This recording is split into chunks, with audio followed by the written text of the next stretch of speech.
আর তোমার গুরুদেব রক্ত মাংসের দেহ, কোনো মার পেটে জন্মেছে, জরা ব্যাধি আছে, তুমি আমাকে বলছো গুরুদেবকে বরণ করতে? জানো তোমার চোখকে দিয়েছে, তোমার হাতকে দিয়েছে, তোমার পাকে দিয়েছে, তোমার মধ্যে আত্মা রূপে কে আছে তুমি জানো? দুটো জিনিস জীবনে গ্রহণ করুন। আজ সংকল্প নিন, আমিও আপনাদের সাথে সংকল্প নেই এই ব্যাসপীঠে বসে, সেবা আর ভজন, ভগবত ভজন আর এই জীব জগতের সেবা, এই দুটিই হলো নিখিল শাস্ত্রের, নিখিল উপদেশের সার। গীতা ভাগবত যা কিছুর, সমস্ত বেদ বেদান্ত উপনিষদ ভাগবতের সারাৎসার এই দুটি। সেবা কাদের করতে হবে? যে বস্তু ক্ষণস্থায়ী চিরস্থায়ী নয়, এদের সেবা দিয়ে বিদায় দিন, আর ভজন দিয়ে নিজ প্রেমময় ভগবানকে জড়িয়ে ধরুন। সেবা কাদের? আচ্ছা, একটু দৃষ্টান্ত না দিলে পরিষ্কার হচ্ছে না। আমার পিতা আছে, মাতা আছে, স্ত্রী আছে, পুত্র কন্যা আছে, হঠাৎ দূর থেকে 5 জন অতিথি এলো, আত্মীয় এলো। বলুন, আগে বাড়ির পিতা মাতা স্বামীকে খেতে দেই না যারা অতিথি তাদের খেতে দেই? এতে বাড়ির লোকজন রাগ করে? কথা বলতে হবে, রাগ করে কি? রাগ করে না। বরঞ্চ আমরা আজ অল্প কিছু পাই না পাই, অতিথিকে, কারণ কি জানেন, ওরা 1 দিনের জন্য এসছে বা 5 দিনের জন্য এসছে বা ক্ষণিক সময়ের জন্য এসছে। জামাইকে এত আদর করে কেন জানেন মানুষ? অল্প সময়ের জন্য আসে, মেয়েটা তাকে দিয়েছি। জামাই আদর মানে ব্যাপক আদর। খেতে খেতে নষ্ট করছে তবু ঢালবে, জামাই আদর। জানে মেয়েটাকে পেটায় ঘরে দৌড় দিয়ে, তাও আদর করবে, জামাই আদর। কিন্তু ওই জামাই যদি ঘর জামাই থাকে, খুব বেশি আদর। এই জন্য এই যে অর্থ, বিত্ত, যৌবন, বাড়ি গাড়ি, এগুলো কিছুদিনের জন্য আপনার কাছে এসেছে, এরা আগন্তুক অতিথির মতো, এরা চিরদিন থাকবে না। যৌবন চিরদিন থাকে, রূপ চিরদিন থাকে, অর্থ চিরদিন থাকে, জীবনে কোন কিছু স্থায়ী থাকে? যারা আগন্তুক অতিথির মতো এসেছে, এদের সেবা দিয়ে বিদায় করো, যত্ন দিয়ে বিদায় করো। এদের কাছ থেকে সুখ চেয়েও না। অতিথি আসলে বলে টাকা দিয়ে যাও, আমার অভাব যাচ্ছে, কিছু দিয়ে দাও। বাড়ির লোক কম খায়, ওদেরকে ধার কবজা করে সেবা করে বিদায় দেয়। ভগবান বলছে তাই করো। এই জগতে যেগুলো পেয়েছো আননি সাথে, অনিত্য অতিথির মতো, এই শরীরটা জামায় আদর করো, কিন্তু এটা স্থায়ী নয়। এই শরীর বিদায় নেবে, জরা ব্যাধিগ্রস্ত হয়ে প্রপঞ্চে মিশে যাবে। এদেরকে সেবা করো, জগৎকে সেবা করো। এটা অতিথি, এরা সাথে আসেনি, সাথে যাবে না, এদেরকে সেবা করো। তাহলে কর্তব্য কর্ম কবে? আর কি? ভজন করতে হবে নিজজনের।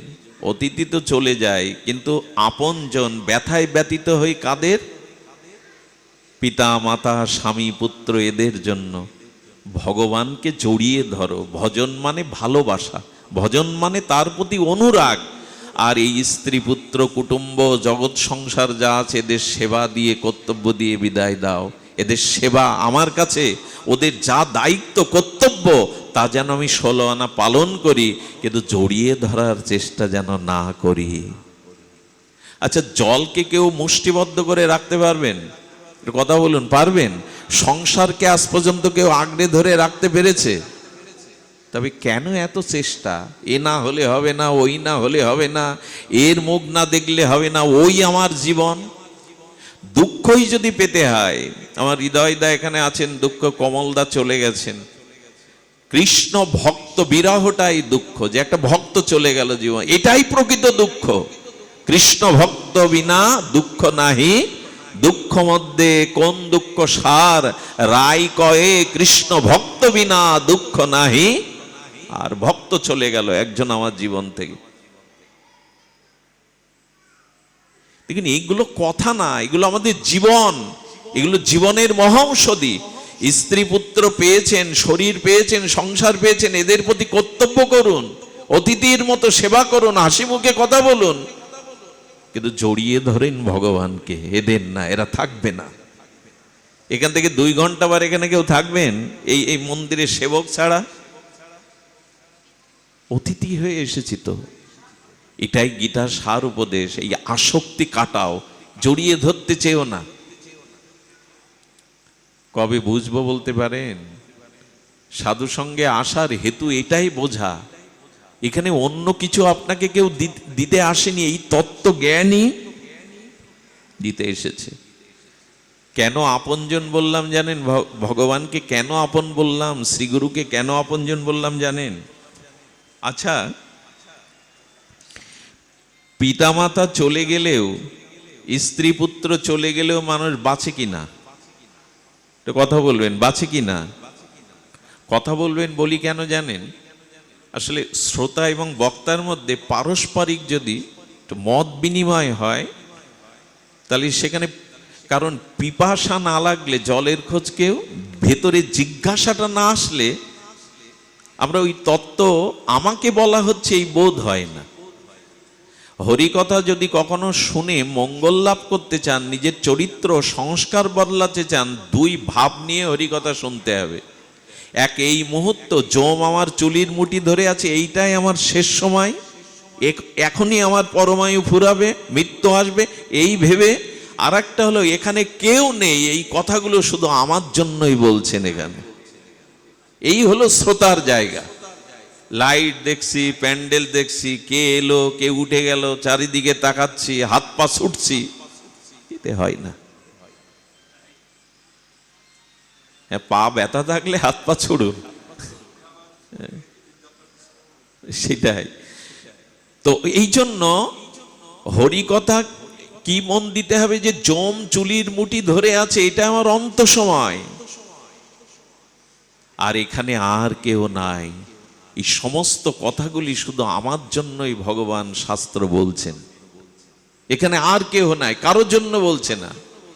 তখন হরিকথাতে মনোনিবেশ হবে, হৃদয়ে প্রবেশ করবে। এটি সুধীজন, পিতামাতা স্ত্রী পুত্র চলে গেলেও বাঁচি কিনা? আমরা বেঁচে থাকি, কিন্তু ভগবান হৃদয় থেকে চলে গেলে বাঁচবেন? আত্মা চলে গেলে বাঁচবেন? নিঃশ্বাস চলে গেলে বাঁচবেন? কে আপন? যে না থাকলে আমার অস্তিত্ব থাকে না, যা চলে গেলে আমিই থাকি না, সে আপন না এরা আপন? খুব মার্মিক কথা। কিন্তু পিতা মাতা মরে গেলেও সন্তান বাঁচে, স্ত্রী পুত্র মরে গেলেও মানুষ বেঁচে থাকে, কিন্তু আত্মা চলে গেলে, নিঃশ্বাস চলে গেলে,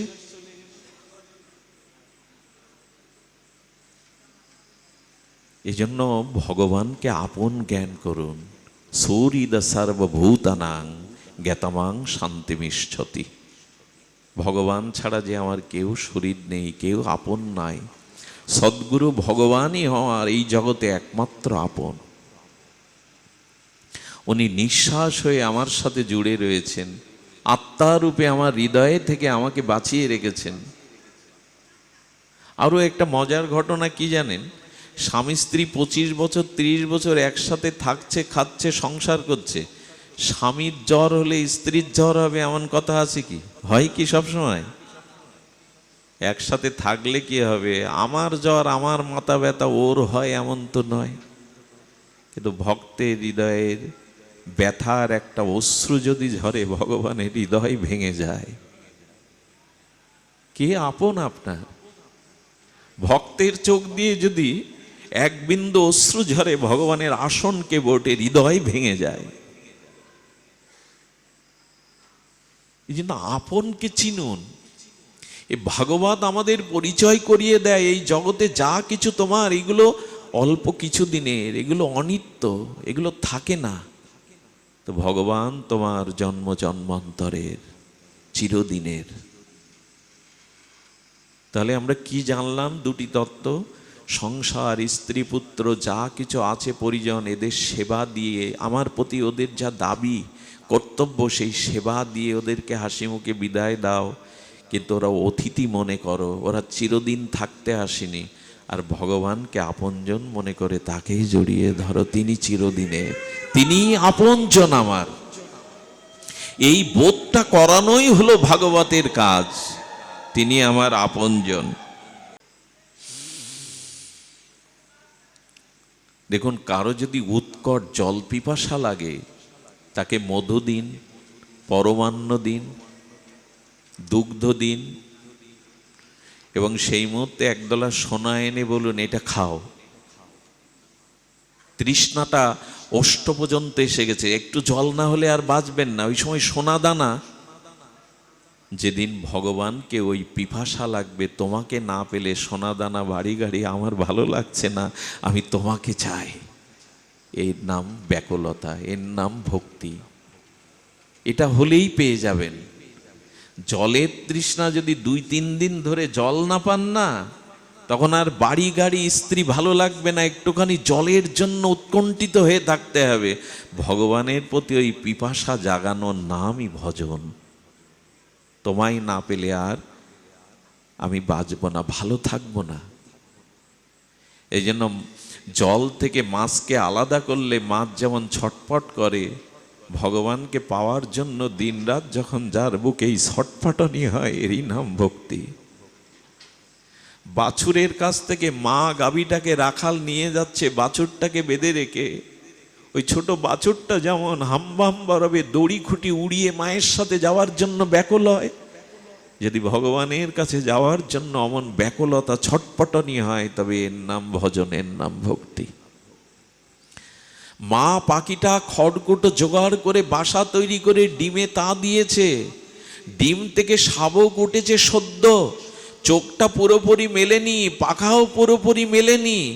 মা ওই বাচ্চার ঠোঁটে শস্য কণা দেবে, খেতে গেছে শস্য আনতে, আর বাচ্চাটাই বাসার মধ্যে চি চি করে যেমন মাকে ডাকে, যেমন অমনি করে যদি ভগবানকে ডাকতে পারো, তারই নাম ভজন।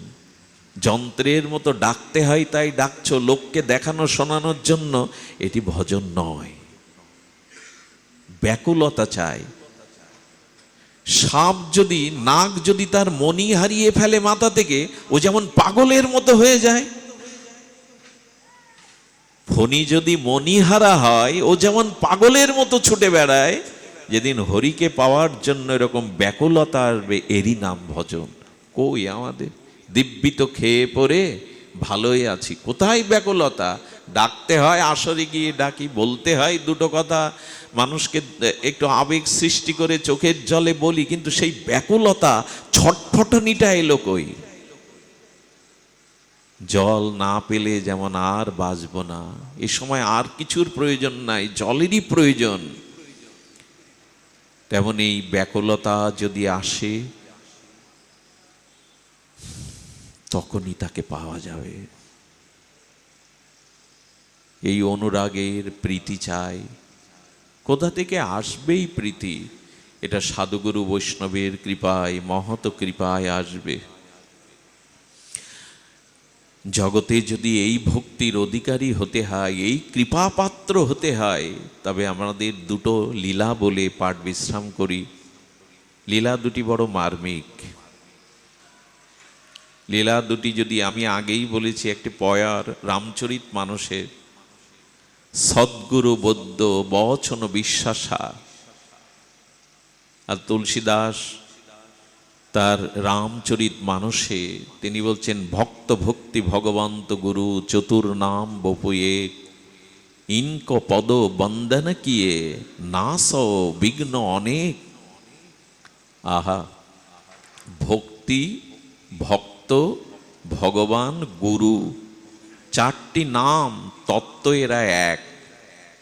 এদের চরণ বন্দনা করো, এদের চরণ জড়িয়ে ধরো, এদের বাণীকে ঔষধ রূপে হৃদয়ে ধারণ করো, তবেই বিঘ্ন নাশ হবে। ভক্ত ভক্তি ভগবন্ত গুরু চতুর নাম বপু এক। নাম চারটে কিন্তু তত্ত্ব এক। একই দুধ থেকে দই হলো, ঘৃত হলো, মাখন হলো, তত্ত্ব তো দুধ। তেমন ভগবান ভক্ত রূপে, ভক্তি রূপে, গুরু রূপে, এই চার রূপে, চার নাম রূপে জগতে। এদের চরণকে যিনি জড়িয়ে ধরেছেন, তারই বিঘ্ন নাশ হয়। বিঘ্ন বলতে পাপ আর তার দ্বারা হয় না। আর পাপ যখনই না হয়, তখন এই জন্ম মৃত্যু কর্মফল ভোগ করতে আত্মাকে আসতে হয় না। না সয় বিঘ্ন অনেক। এই জন্য গুরুবাণীতে বিশ্বাস, সদ্গুরু বৌদ্ধ শব্দ। রাম থাকতেও লক্ষণের জন্য হনুমানের ওষুধ আনতে হবে, ভগবান থাকতেও তেমনি ভগবান থাকতেও সদ্গুরুদেবের কৃপা আর ভক্তের অনুকম্পায় এই ভজনরূপ ঔষধ পেতে হবে, নাহলে লক্ষণ বাঁচবে না, জাগবে না। বিশ্বাস চাই। এই বিশ্বাস কেমন, একটা দৃষ্টান্ত দেই। আহা, এক রাজার একমাত্রই কন্যা, রাজকুমারী, কিন্তু ছোটবেলায় তার স্বভাব প্রকাশ হয়েছে বৈরাগ্যের। বৈরাগ্য কাকে বলে? বিষয়ে বিরক্তিকে বৈরাগ্য বলে। যেমন খুব জ্বর, কয়েকদিন ধরে প্রবল জ্বর, আপনারও যে খাদ্যগুলো খুব প্রিয় আস্বাদ্য, সেই খাদ্যগুলো কি ভালো লাগে সামনে? ক্ষুধা কিন্তু আছে আর ওই খাদ্যগুলোও প্রিয়, কিন্তু জ্বর, এত জ্বর, খাদ্য আপনার সামনে দেখলেই আর বমন আসছে, ওদিকে তাকাতে পাচ্ছেন না। যেদিন কামনা বাসনা ভোগ লালসার প্রতি ওই জড়রোগীর খাদ্য দেখলে যেমন বিরক্তি হয়, খেতে পারে না, যেদিন কামনা বাসনা রিপু বিরক্তি হবে, এর নাম বৈরাগ্য। তবে জ্বর না এলে কিন্তু খাদ্য ভালো লাগবে। যার প্রেম ভক্তি ভজন হয়েছে, সদ্গুরুর কৃপায় বিশ্বাস এলে বৈরাগ্য আসবে, আর বিষয় ভালো লাগবে না। আমাদের তো ভালো লাগে, কিছু মনে করবেন না। আমি যদি বলি আজ পাঠ রাত 1টা পর্যন্ত করব, মনে মনে 90% মানুষ এর কি মাথা খারাপ হলো নাকি, ওর কাজকর্ম নেই বলে কি আমাদের কাজকর্ম নেই? আচ্ছা, 3 ঘন্টা এক জায়গায় বসে হরিনাম হরিকথা শুনতে আমরা হাঁপিয়ে উঠি অনেকেই আমার মতো, কিন্তু 3-4 ঘন্টা মোবাইল দেখতে হাঁপিয়ে উঠে তো মানুষ এখন। দেশের যুবক যুবতীরা 80% সারা রাত ওই নেট ঘাঁটতে ঘাঁটতে মানসিক রোগ হয়ে গেছে তাদের। ওখানে তো অলস লাগে না। যাদের তাস খেলা খুব নেশা না, সন্ধ্যার পরে যদি বসে যায়, 2 কাপ চাও আসে, দেখবেন 2টো কখন বেজে গেছে, বলে 2টো বাজলো কখন। অথচ জপ করতে বসলে, ধ্যান করতে বসলে, হরিভজন করতে বসলে আসলে কি হয় জানেন, যে বস্তুর প্রতি প্রিয়তা নেই সে বস্তুর সময়টা 1 মিনিট 1 ঘন্টার মতো মনে হয়। এবং কারো জন্য অপেক্ষা করতে লাগলে দেখবেন খুব বিরক্তি হয়, 2 মিনিটকে 1 ঘন্টা মনে হয়। আর প্রিয়জন কাছে এলে, ভালোবাসার মানুষ কাছে এলে কখন সময় চলে যায় বোঝা যায় না। ভগবানের প্রতি প্রিয়তা না আনলে কিন্তু বিষয়ে বিরক্তি আসবে না। তো এই রাজকুমারীর জন্ম থেকে একটা সংস্কার নিয়ে জন্মেছে, সংস্কার বড় প্রবল। আমি গতদিন যেন কোথায় বলেছিলাম, শিক্ষা বড় না সংস্কার বড়? কোনটা বড়?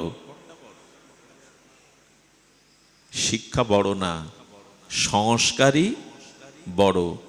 শিক্ষা বড় হলে ভার্সিটির কোনো ছাত্র ড্রাগ নিতে পারে না, বিশ্ববিদ্যালয়ের কোনো ছাত্রী অন্য ধর্মে যেতে পারে না, পিতামাতা ধর্মকে অস্বীকার করতে পারে না।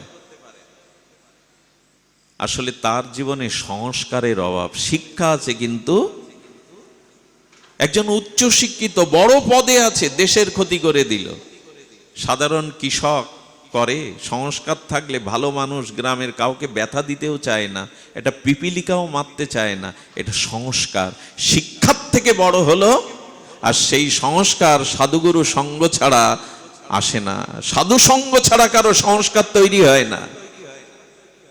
তাহলে বিশ্ববিদ্যালয়, স্কুল কলেজে বিবেক পাওয়া যেত। বিনো সৎসঙ্গ বিবেক না হই, রাম কৃপা বিনা সুলভ না সই। তুলসীদাস বলছেন, বিনা সাধু সঙ্গে আজ পর্যন্ত কারো বিবেক জাগেনি। নারদ সাধু হলো কি করে, ধ্রুব সাধু হলো কি করে, প্রহ্লাদ সাধু হলো কি করে? সাধু কৃপায়, সঙ্গের কৃপায়।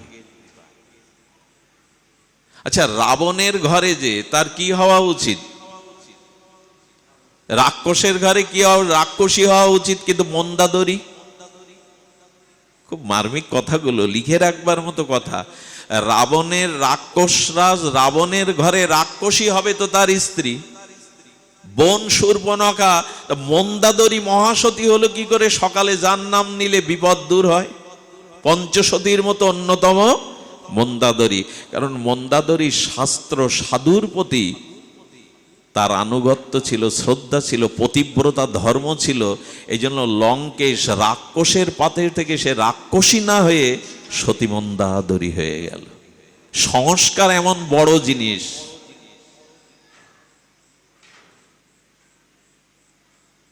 আচ্ছা, দৈত্যকুলে প্রহ্লাদ হলো কেন? পিতা দৈত্য, দৈত্যের আর দুটো প্রহ্লাদের ভাই, তারাও দৈত্য হয়ে গেছিল। প্রহ্লাদ হলো কেন? সাধু সংস্কারে। সংস্কার ছাড়া কেউ পরিবর্তন হয় না। আর এই সংস্কারটা সাধু সঙ্গে হয়। তবে আমার মতো সাধু না, প্রকৃত সাধু সঙ্গ করলে, যারা নিষ্কিঞ্চন, যাদের চিত্ত ভগবানে সমর্পিত, যারা ভজনশীল, এইরূপ সাধুর মুখে হরিকথার সাধু সঙ্গ করলে আপনার সংস্কার আসবে। এবং খুব মার্মিক কথা কি জানেন? খুব মার্মিক কথা বলি, তীর্থে গেলে, দান করলে, পরের উপকার করলে, পূজা পার্বণ করলে অর্ধেক পুণ্য হয়। আর ভগবানকে স্মরণ রাখলে 16 আনা পুণ্য হয়, পূর্ণ পূর্ণ হয়। ওগুলো অর্ধেক পূর্ণ, আর ভগবানকে স্মরণ করায় পূর্ণতা পায়। আচ্ছা, হিংসা করা, পাপ করা, পরের ক্ষতি করা, এতে অর্ধেক পাপ হয়।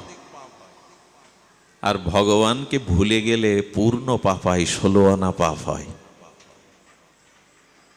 ভুলে যায়েন না তাকে।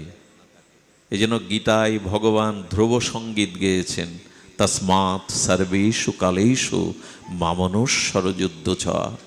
এই যুদ্ধক্ষেত্রের মধ্যে দাঁড়িয়েও সর্বদা আমাকে স্মরণ করো, ভুলে যেও না, আমাকে ভুলে যেও না। দোকানে আছেন, খরিদ্দার নেই, নাম নিতে থাকুন, গ্রন্থ দেখতে থাকুন। অফিসে আসেন, অফিসে কোনো কাজ নেই, তো গ্রন্থের পাতা উল্টান, না হলে জিহ্বাটাকে একটু হরিনাম দিন, মনে মনে চিন্তা করুন। রান্না করতে বসেছেন মায়েরা, ঘর মুছছেন, মুখে হরিনাম নিতে বাধা কোথায়? জিহ্বা হরিনাম নিতে বাধা কোথায়? করব না, সংস্কার নাই। ভগবানকে ভুলে যাওয়াই হলো সর্বোত্তম পরিপূর্ণ পাপ। আর হিংসা করা, পরের ক্ষতি করা, এগুলো অর্ধেক পাপ। দান, ধ্যান, তীর্থ পর্যটন, সেবা, এগুলো অর্ধপূর্ণ। আর ভগবানকে হৃদয়ে স্মরণ করা হলো পরিপূর্ণ পূর্ণ। ভগবানের স্মরণ প্রয়োজন। চলুন সেই রাজকুমারীর কথায় চলে যায়। এই রাজকুমারীকে বসন্তের দিনে রাজা বলছে, দেখ মা, কেমন ধরিত্রী শৃঙ্গার করেছে, ফুল পল্লবে, কিশলয়ে, আর ফুল ও ফলে, মধুগন্ধে, ভ্রমর গুঞ্জনে, যেন বসন্ত প্রকৃতি নববধূ এসে সেজে উঠেছে। কুমারী বলছে, বাবা, শীতকাল এলে সৌন্দর্য থাকবে না, সব পাতা ঝরে যাবে। ও যে কথাই বলতো ওর মুখে বৈরাগ্যের উপদেশ। রাজা অবাক হয়ে বলতো, কি সংস্কার নিয়ে এসছে? যা বলে হচ্ছে, এই দেখ কত সুন্দর রূপের। বললো, বাবা, বার্ধক্য জরাব্যাধিতে ওকে চেনা যাবে না। বিশ্ব সুন্দরী যখন বৃদ্ধ হয়ে যায়, দেখবেন সুন্দর থাকে কি? ও সব কথাই বৈরাগ্যের উপদেশ দিত। এজন্য বাবা ওর নাম রাখলো বৈরাগ্যবতী। কি নাম রাখলো? বৈরাগ্যবতী। বৈরাগ্য বাড়তে লাগলো। বৈরাগ্য বাড়তে বাড়তে বাড়তে বাড়তে এমন পৌঁছায় বেরোলো, বললেন, আমি রাজপ্রাসাদে থাকবো না বাবা। রাজপ্রাসাদের সামনে একটা ভজন কুটির করে দিল, ওইখানে বসে বসে ভজন করে। আর সারা রাত কেঁদে কেঁদে বলে, ভজন তো পূর্ণ হবে না যদি গুরু কৃপা না পায়, যদি গুরুদেবের কৃপা না হয়। শ্রী গুরুদেব ভগবান। দেখুন, সদ্গুরু পাওয়ার জন্য ভগবানের কাছে প্রার্থনা করতে হবে, প্রভু জীবনে একজন সদ্গুরু মিলিয়ে দাও। শুদ্ধ পরম্পরা ধারায় সদ্গুরু, ভগবান যদি কৃপা করে তখন কোনো জীবকে সদ্গুরুর কৃপা দিয়ে দেয়। ভগবানের কৃপাতেই সাধু সঙ্গ গুরু কৃপা পাওয়া যায়। তো ওই কুমারী সারা রাত ধরে কাঁদে, কয়েকদিন ধরে কাঁদতে কাঁদতে ভগবান গুরু কৃপা না হলে, গুরু মন্ত্র না হলে, পরম্পরা ধারা না হলে আমি যুগল ভজন করতে পারবো না, নিতাই গৌর ভজন হবে না, আমাকে কৃপা করে সদ্গুরু মিলিয়ে দাও। এখন রাজকুমারী তো, ওর অঙ্গে অনেক অলংকারও তখনও রয়ে গেছে। চোর মনে মনে দেখছে কি কয়েকদিন ধরে যে রাজকুমারী রাজপ্রাসাদের বাইরে কোনো সেনা কিছু নাই, পাহারা নাই, ওইখানে বসে ভজন করছে। চোর করেছে কি মনে করছে ওর গায়ে নিশ্চয় অলংকার আছে, রাজকুমারী এটা নূপুর আছে, একটা কানের টানের তো থাকবে। ওই লোভে চোর কাঁচা মেরে চুরি করতে এসছে। আর যেই এসেছে দুয়ারের কাছে ওর ক্রন্দন শুনছে, হে ভগবান কৃপা করে আমাকে সদ্গুরু মিলিয়ে দাও। চোরের মাথায় আবার বুদ্ধি বেশি, গুরু চাইছে, এখন তো চোর হয়ে ঢোকা উচিত না, জোর করে নিলে রাজার সেনারা ধরতে পারে। ও বুঝতে পেরে মাথা নাড়া করে সিকি রেখে গেরুয়া পরে একবার মালা টালা গলায় দিয়ে হরি ওম তৎসৎ, হরি ওম তৎসৎ এই বলতে বলতে রাজকুমারীর সামনে যে এসেছে, কদিন ধরে কাঁদছে গুরু মিলিয়ে দাও, এই সৌম্যমূর্তি দেখে চোরের পায়ে ভগবান কৃপা করে আপনাকে পাঠিয়েছেন গুরুদেব, কৃপা করুন আমায়, করুণা করুন, কৃপা করে চরণে আশ্রয় দিন। হ্যাঁ রে, আশ্রয় দেওয়ার জন্যই তো আমি এসেছি।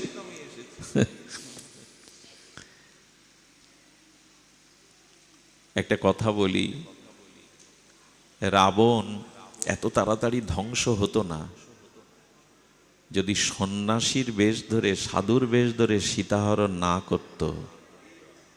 খবরদার, যারা আমরা এই বেশ নিয়েছি, মালা তিলক নিয়েছি, জানি এই বেশের এই মর্যাদার অপব্যবহার না করি।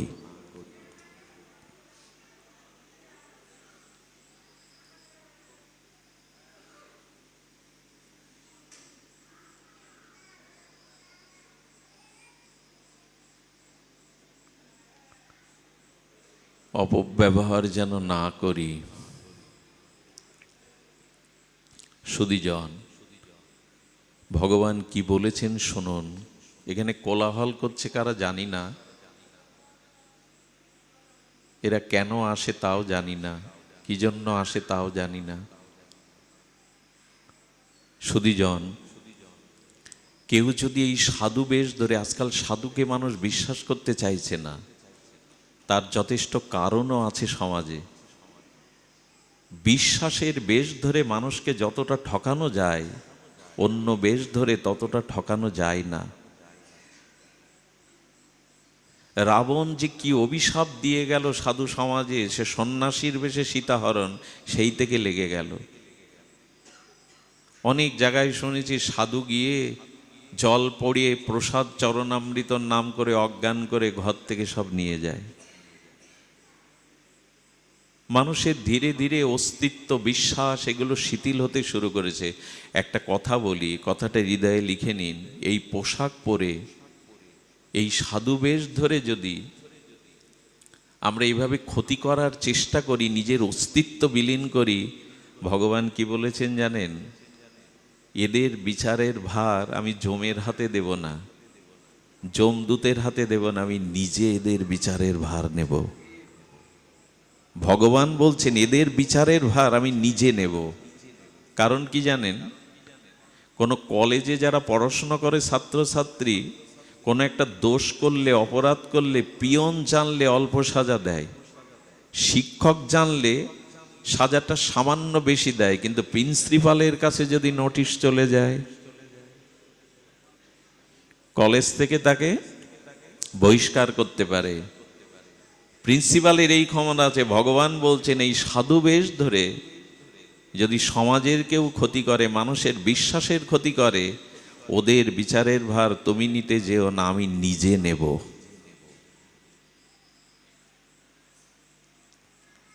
সাধক কে জানেন? সাধু কে জানেন? যে সাবধান আছে। চোর চুরি করতে গেলে বাতাসে কিছু নড়লে সাবধান হয় কি না? সাধুকে কতটা সাবধান হওয়া দরকার। যে সাবধান সেই সাধু, সেই সাধক। সময় চলে যাচ্ছে, এমন বিবেক পেয়েছি, এমন সাধুসঙ্গ পেয়েছি, এরপর নিজের জীবনকে নষ্ট করব? এই বোধে, যে বিবেক বোধে যে সাবধান, ইনিই সাধু। তো দীক্ষা কি দিল? এই রাম রাম, ও তো রাম রাম জপ করছে, রাম রাম দীক্ষা দিল, কোনো একটা মন্ত্র দিল। মন্ত্র কানে দেওয়ার পরে বলছে, দেখ মা, আমি পুরোপুরি দীক্ষাটা তোকে এখনো দেইনি, কেবল একটু মন্ত্র দিয়েছি। বলে, গুরুদেব পুরোপুরি দীক্ষার জন্য কি প্রয়োজন বলুন কৃপা করে। ওই যে ওর বিশ্বাস, ভগবানই পাঠিয়েছেন এই সদ্গুরুকে। আমি গল্প শোনাচ্ছি না, ভক্তমাল চরিত্র শোনাচ্ছি আপনাদের। নাভাজি গোস্বামী ভক্তমাল চরিত্রে বলছেন, এই দেখো বিশ্বাস কোথায় নিয়ে যায়। রাজকুমারী বলছেন, গুরুদেব বলুন, আমি এই প্রতীক্ষাই তো ছিলাম। এক কাজ কর্মা, আমার জঙ্গলে ভজন কুটিরে উৎসব আছে, বৈষ্ণব সেবা আছে, তাদের জন্য কিছু অর্থকড়ি লাগবে তো, আর সেখানে গিয়ে আমি দীক্ষার পূর্ণ অঙ্গ দীক্ষাটা তোকে প্রদান করব। তুই এই অলঙ্কারগুলো যা আছে কিছু এনে, আর যা আছে এইগুলো খুলে দে আঁচল তলে। ওর যা অলঙ্কার ছিল, আবার ঘর থেকেও কিছু এনে, গুরুদেবের সেবায় লাগবে, ভগবান কৃপা করে গুরুদেব পাঠিয়েছেন। ওই পুডলি করে জঙ্গলের মধ্যে নিয়ে গিয়ে বলছে, দেখ দীক্ষার পূর্ণাঙ্গ অংশ এটাই, গাছের গায়ে আমি তোকে বেঁধে রাখবো।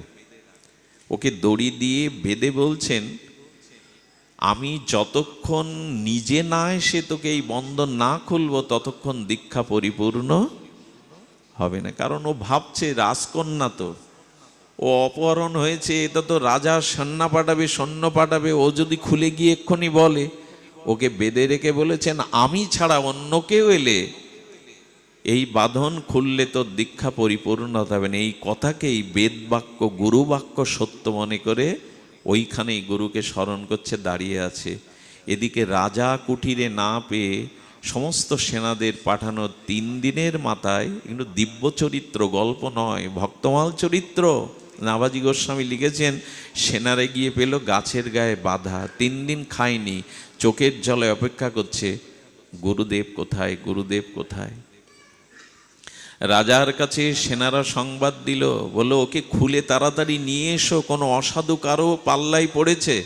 বলেন, খবরদার, আমাকে খুলবে না। বাবা এলো, মা এলো, আত্মীয় স্বজন এসে বলছে, মা তুই এখনো বুঝতে পারিসনি, তোর ওই স্বর্ণ অলঙ্কার নেওয়ার জন্য কোনো বাটপার চোর তোকে বেঁধে রেখে চলে গেছে। খবরদার বাবা, আমার গরুর নামে যদি একটাও আবল তাবল কিছু বলো, আমি তোমাকে বাবা বলেও আর ডাকবো না। এই দেখো, আমি তোমাকে পিতা বলে কিন্তু আর ডাকবো না। আমার গুরুদেবের নামে কিছু বলো না। আমার গুরুদেব কৃপাময়, দয়াল, অভিন্ন ভগবান তত্ত্ব। দেখুন, প্রকট গুরুদেব যদি সামনে থাকে, প্রকট গুরুদেব যদি জগতে থাকে, তবে অপ্রকট ভগবানের থেকে প্রকট গুরুদেবে যদি অধিক শ্রদ্ধাকারও হয়, তবেই সে ভগবানের কৃপা পায়। ভগবান অপ্রকটে আর গুরুদেব প্রকটে, অপ্রকট ভগবানের থেকে প্রকট গুরুদেবে অধিক শ্রদ্ধা হলে সে ভগবানের কৃপা পায়। গুরুকে কখনো মনুষ্য জ্ঞান, গুরুকে কখনো মনুষ্য বুদ্ধি করবেন না। হোক সে রক্ত মাংসে, হোক তার আপদ বিপদ রোগ শোক, কিন্তু একবার যখন গুরুচরণ করে সম্পূর্ণ সমর্পণ করেছেন, গুরু ভগবানেরই কৃপামূরতি, মনুষ্য নন। এই বোধ কি আর সহজে আসে দৃঢ় বিশ্বাস না থাকলে? সুধীবৃন্দ, গুরুকে মনুষ্য জ্ঞান করলে ভজন সাধন ওইখানেই ইতি। কুমারী বলছেন, এই করতে করতে 10 দিন পার হয়ে গেল, কাঁদতে কাঁদতে না খেয়ে গুরুদেবের অপেক্ষায়। পিতামাতা কাঁদতে কাঁদতে, ভগবান একটা উপায় করো, এই মেয়েকে কে বোঝাবে? সবাই যখন কাঁদছেন, একজনের হৃদয় কেঁদে উঠল, দেবর্ষিপাদ নারদের। যেখানে ভাগবত হয়, হরিকথায় অনেক দিব্য আত্মা নেমে আসে, হনুমান আসেন, এরাই কৃপা করে যায় শ্রোতাদের। এই জন্য এখানের বাতাসটা এত পবিত্র হয়ে ওঠে। অলক্ষ্যে অনেক দিব্য আত্মা হরিকথা শ্রবণের জন্য নেমে আসে। স্বয়ং ভগবানও আসেন তার কথা শোনার জন্য। ধ্রুবপল্লাদ নারদকে নিয়ে আসেন। নারদ বলল, এত গুরু ভক্তি, রাজকুমারী হয়েও গুরুদেবের প্রতি 10 দিন না খেয়ে এইভাবে অপেক্ষা করছে। নারদ এসে বলছে, ও মা, আমি দেবর্ষিপাদ নারদ, আজ 11 দিন হলো মুখে জল দিসনি, কিছুই দিসনি। আরে ও একজন চোর, তোকে বেঁধে রেখে তোর সব লুট করে নিয়ে গেছে। ওর কথায় দেবর্ষিপাদ, কেন পরীক্ষা নিচ্ছেন আপনি? কুমারী কি বলছেন, বৈরাগ্যবতীকে, কেন পরীক্ষা নিচ্ছেন আমার? 11 দিন দীক্ষার পরে যদি নারদ আমার সামনে আসে, তাহলে আমার গুরুদেব ভগবান ছাড়া কি? যার কারণে 11 দিনের মাথায় নারদ আমার সামনে আসে, সে ভগবান ছাড়া কি? আহা, কি বিশ্বাস! 11 দিন দীক্ষার মাধ্যমে নারদকে যে কাছে পায়, সেই ভগবান না আসলে। আর একটা কথা বলি, এই বাঁধন গুরুদেব ছাড়া আর কেউ খোলে না। এই জন্ম মৃত্যু বন্ধন চক্র গুরু ছাড়া, বৈষ্ণব ছাড়া, সাধু ছাড়া অন্য কেউ খুলবে না। ওরা কেবল কথার পাকে নিত্য আমায় বেঁধে রাখে। স্ত্রী পুত্র চিরদিন কথার, আমি তোমার তুমি আমার, এই বাঁধনে বেঁধে রাখে। গুরু সাধু এসে ওই বাঁধন খুলে দেয়। তোমার বাঁশির ডাকে সকল বাঁধন খোলাও খোলাও খোলাও। কবিগুরু ওরা কথার পাকে বেঁধে রাখে। গুরুদেব ওই সাধুগুরু বৈষ্ণব ওই বাঁধনটা দেখবেন। এইখানে যতক্ষণ আছেন মায়া আপনাকে ছুতে পারে না, সংসার চিন্তা